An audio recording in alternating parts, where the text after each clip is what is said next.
అధికారంలోకి వచ్చిన వెంటనే మదనపల్లిని జిల్లాగా ప్రకటిస్తామని, చరిత్ర కలిగిన మదనపల్లికి పూర్వ వైభవం తీసుకొస్తామని టీడీపీ జాతీయ ప్రధాన కార్యదర్శి నారా లోకేష్ హామీ ఇచ్చారు.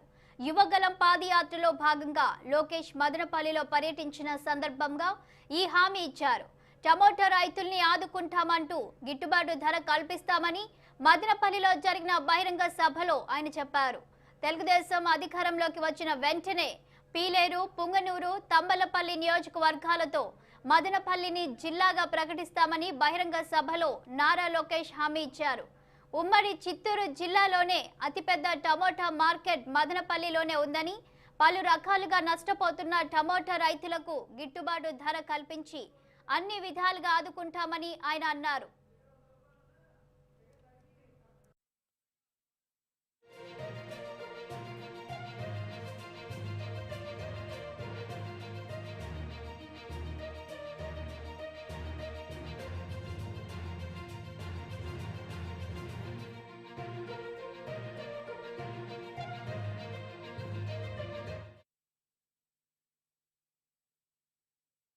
ప్రాజెక్ట్ పేరుతో అనంతపూర్, చిత్తూరు, కడప జిల్లాకి 110 కోట్లు ప్రాజెక్ట్ ఇచ్చాం.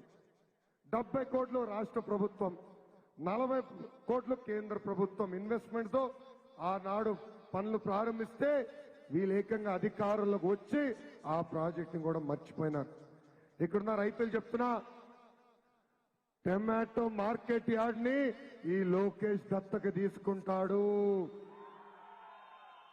టమాటో రైతులు పండించినా, ఎంత పంట పండించినా గిట్టుబాటు ధర ఇచ్చే బాధ్యత మేము తీసుకుంటామని టమాటో రైతులకి ఈ లోకేష్ ఇస్తున్న హామీ.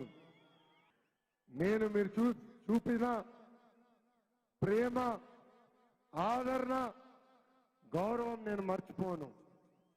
మదనపల్లి అడుగుపెట్టిన దగ్గర నుంచి ఇప్పటి వరకు నాకు పెద్ద ఎత్తున స్వాగతం పలికారు. మంచి ఎండలో నడిచినా మదనపల్లి టౌన్ లో అందరూ బయటికి వచ్చి నన్ను ఆశీర్వదించారు, దీవించారు. ఒక పెద్దమ్మ నాకు చెప్పింది, బాబు భయపడద్దు అని చెప్పిన పెద్దమ్మ, భయం మా బయటలోనే లేదు.